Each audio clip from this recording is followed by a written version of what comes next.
to the Alumni Business Club podcast. Zinhle, how are you doing today? Hello, Torella. I'm doing very well. Thank you for inviting me. I'm pleased to be here. Thank you so much. So, just to tell you a little bit about our podcast, it's just a platform where the Alumni Business Club entrepreneurs get to really tell us and everyone else listening to the podcast about their business. So, how did you start your business? Maybe the name of your business and how you started it. So the name of my business is AfrVR, which is a virtual reality company. It's quite new. Working with the company or working with the concept started about 2 years ago. But actually starting off and putting it out there started last year, December. So there's two components to the business virtual reality. There's an entertainment part and there's the educational part. Okay. So the educational part is the one that started 2 years ago, where we focused on teaching students from the age of about 13 to about 19, so it's basically teenagers, about the concepts of how we start a business from ideation all the way to commercialization. And then we use virtual reality for stimulation, and also for them to see what are the tools that are available to make your business, more efficient and to stand out, basically.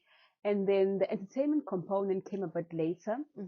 And as I said, with the entertainment, it started in December. So the entertainment part of it is where we go and set up stations in malls. Yes. So we are in Fourways Mall and also starting up at the Mall of Africa. Nice. So we started off as experiencing all these different 4IR technologies, and VR was one of those that was more interesting about it. So we started off with experiencing with something called the Oculus. Okay, please explain that. Oculus. Yeah, so Oculus is a handset where you have it's a headset and a handset, and when you put it on, you are able to be immersed in the environment, and it feels like you are in that environment. Okay. So you can be anywhere in the world. You can be in Tokyo, and you could be interacting with other people in a virtual reality space. Or you could be experiencing maybe going into space, under the ocean, maybe walking with dinosaurs, and it feels like you are in that space. So that's what is virtual reality all about. And the entertainment part comes when you actually in the ocean and you're the sharks and you're trying to fight the sharks. And people are entertained about that. And there's also horror. Rather than watching something, but it feels like you are part and you are like one of the actors in that horror movie, and you're being attacked. And so those are the stations that we set up in malls, and people go in and experience, and then they have fun with this new technology. So just to take you a bit back, how did the idea come about? So when we were doing MBA, we did the manufacturing MBA, which is based in Durban, yes, in Kloof, actually, yes. So part of one of the things that we had to go through was the 4IR technologies when we did advanced manufacturing. And as I say, that some of the tools that we used were we spoke about with virtual reality, and that's when we first got to introduce to the Oculus. And we were like, this is a great tool because you can actually be interacting with people from different countries if they have their own their headset as well. And it feels like you're in this room. So we could have this interview and you could be sitting there and I could be sitting there, but you are in America and I'm in South Africa because of how this virtual reality. And imagine how business can be done differently, how education can be done differently, and how communication and interaction can just go beyond maybe Zoom and the other things that we have, but it can feels more real. So from there, we started to use this as part of the tools that we work with when we're doing these educational components in schools and in churches. And then whilst doing that, then we realized that actually the entertainment part of it as well is quite fascinating, and it's something that we can start and make business out of it. And so it started in December and it just kicked off. So we did very well. And then so now we, as I was saying, we're starting off a new station in Mall of Africa, and then we'll continue like that. Do you manufacture the Oculus? No, we don't manufacture. We actually import them. Okay. Yes. So we it's just not the Oculus. There's also what you call virtual reality chairs. So in the malls, what you'll find is like a twin set of chairs where you sit down, you are strapped in, and you put your goggles on. I think I saw that on your website. Yes. And there's also other things as well, like virtual reality cars, where you could be in a spaceship and you could be, going to a race, and it feels very, very real. So there's a lot of tools, but what we aim is that just not to make station, but to make theme parks where where you can have a lot of things where they are interactive and they are mixed of education and entertainment all in one. Yeah. So who is your typical client? Who are you targeting your product to? Yeah. So initially I thought that our clients will actually be the youth and the children, but I later learned that adults enjoy it as much as the young people. So that's interesting. I think 60% of in the entertainment space, 60% of the people that uses our virtual reality chairs and Oculus are the adults, and then they will bring in what age group? There's no limit to the age group, but then they would normally bring along then the next time, because then they've experienced one a game or exposure, and then they will bring along the family, the kids to come and see. And then the best part of this is watching from outside and watching the reaction of the person, because they will actually forget that they are sitting in the mall, and then it's nice to watch the expression as they are surprised, or they are, as or they are scared. It feels real, and some people really, really, really feels like, what, this is like a real shock, and I can't take it anymore. I'm gonna need to run, So it's interesting to watch. Yes. Oh, that's pretty awesome. And tell me, what does a typical your day look like to run your business effectively, trying to get the clients and all of that? So is the Mall of Africa like a client, or? No, so we only rent space in the Mall of Africa, or rent space in 4 ways. Yes. So 4 ways, that's where we started, and we're now established there. Mall of Africa, we just recently negotiated the space and got the new tool, the equipment, imported it, and we're starting off there. So we just, like any other person who needs a more space, we rent out the space, and then we use that for business. Yes. Okay. And in terms of getting into this market, was it easy to do, or was it difficult? What were some of the challenges you faced setting up your business? So I think one of the challenges is that the system is very technical.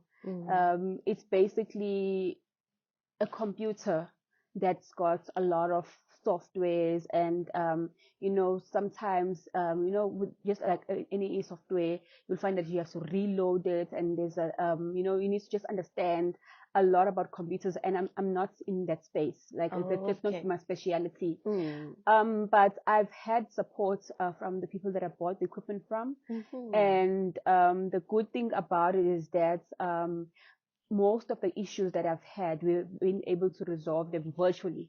Because the whole concept is that you don't need to be in the space to help me. We can do anything virtually, as the concept of the business itself. So the biggest challenge for me was me having to learn the technology as well.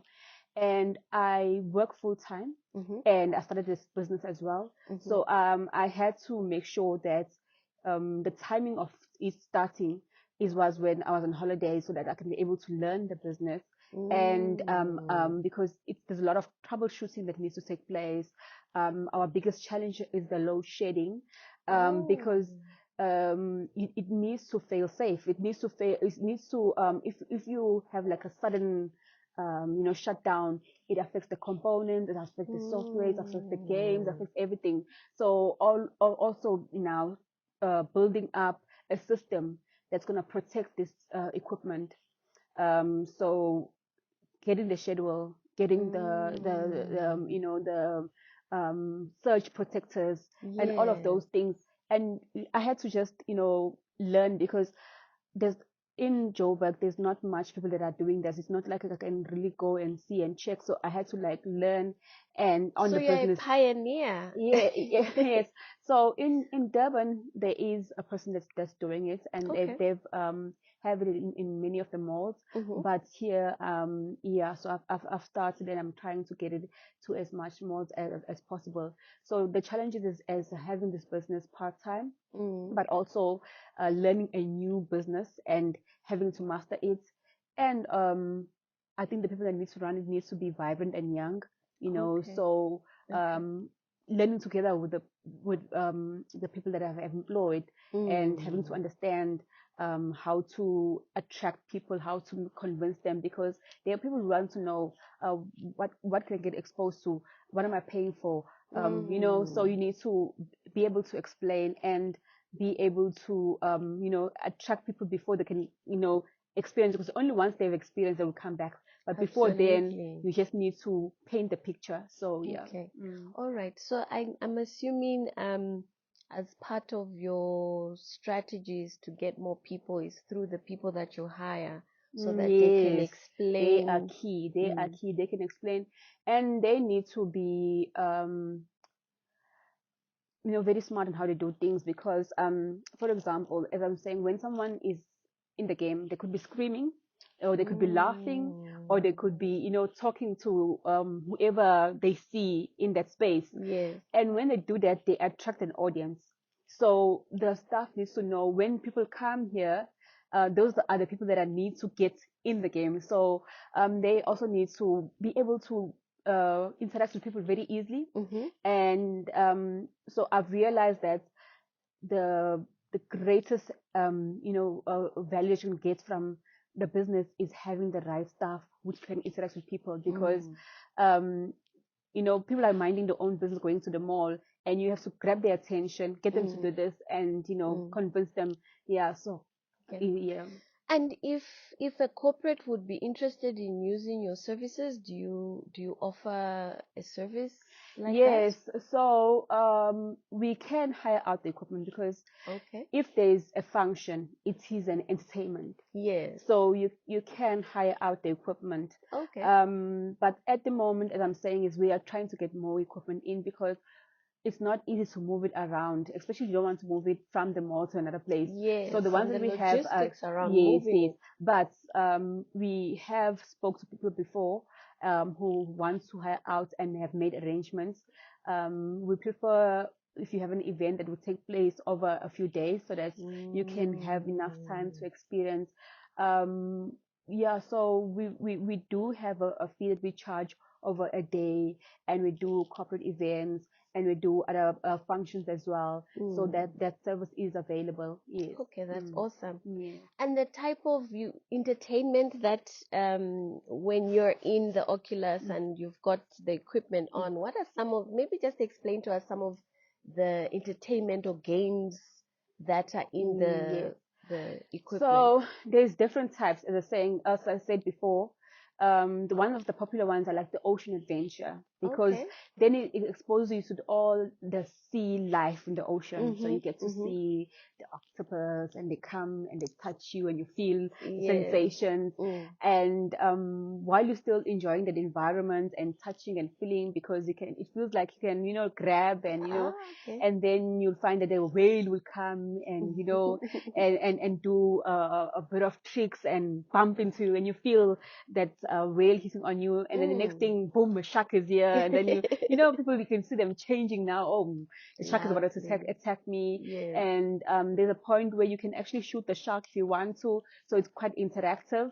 And then there's also where you can experience dinosaurs, and also where there's space. So you can go into space. It feels like in a spaceship, and you see how a person in a spaceship it will feel like. And there's also a roller coaster, so it feels like you are in a theme park, and you will hear people screaming because it feels so real. And to a person that's standing outside, like, you're just sitting down and your chair is just rocking, but where you are, it feels like you are in the top of the the roller coaster, and you're just going down, and you feel the air hitting your face, and people are screaming and enjoying the time. So those are some of the exposures that you have the experience. That's pretty awesome. Is there any giveaway that maybe you would like to give the people listening to this podcast? Yes. So if you have listened to this podcast, then automatically you get a free VR experience. So you could go to Fourways Mall, and starting from next week, Mall of Africa as well. And you just said you listen to the GIBS podcast, and you have a free experience. So this experience will just be for the one person, but if you're coming along, then you have to pay for the other people. But just for you to experience it, that will be free. That will be a giveaway. All you need to do is that just say that you have listened to the GIBS podcast, and then the person that will be there at the station will help you and have an experience. And I promise you, it will be a very good experience, and you will definitely do it again and bring your family to come and experience as well. That's pretty awesome. And if there are any corporates out there that would like to maybe contact you in terms of hiring out the equipment, how can they get a hold of you? Okay, so I'll just give a cell phone number that we use for WhatsApp, and then normally people contact us through that. You can also call, but it's easier on WhatsApp because we are able to send the information, the pamphlet, or through WhatsApp as well.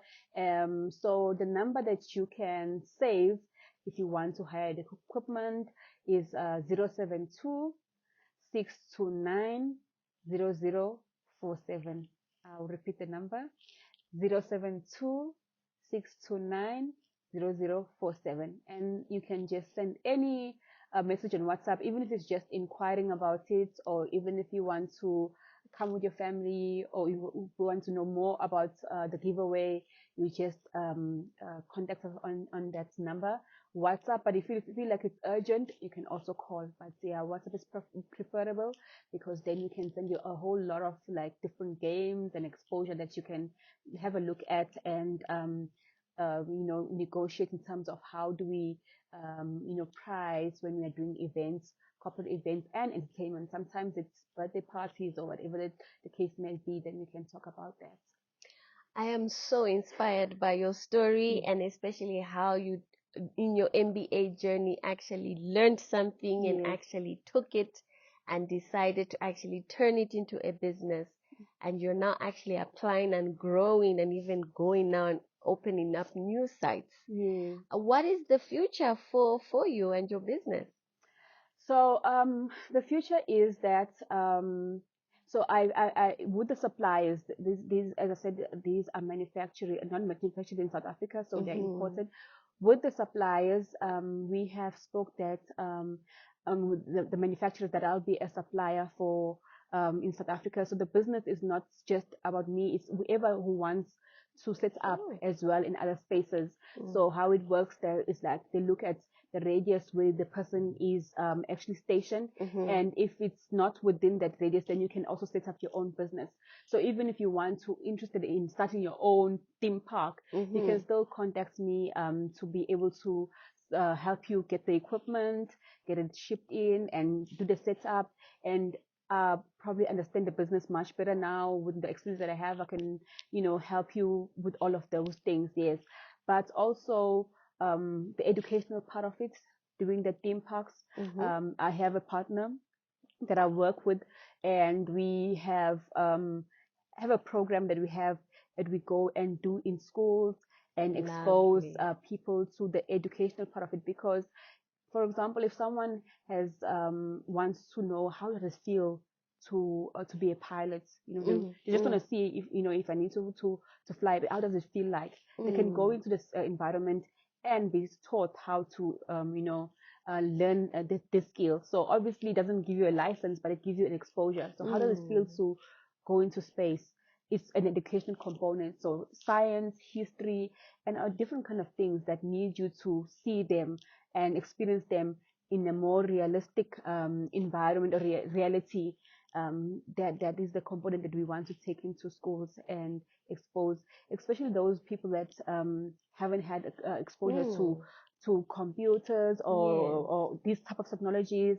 We want to take the technology to them. So yes, there is a lot that we have planned, and we're hoping that this time next year we'll be talking a different story in terms of how many people's lives we have touched through the new technology that we're using. Virtual reality. Yes. Thank you so much, Zinhle, for joining us on our podcast. We really, really do appreciate having you join us. Please get in touch with her. She gave the contact details, and we're looking forward to really seeing your business grow. Thank you so much. Thank you so much. Thank you for the opportunity of inviting me here. I really enjoyed it, and I'm hoping to see people come and claiming their giveaway. Thank you. Thank you.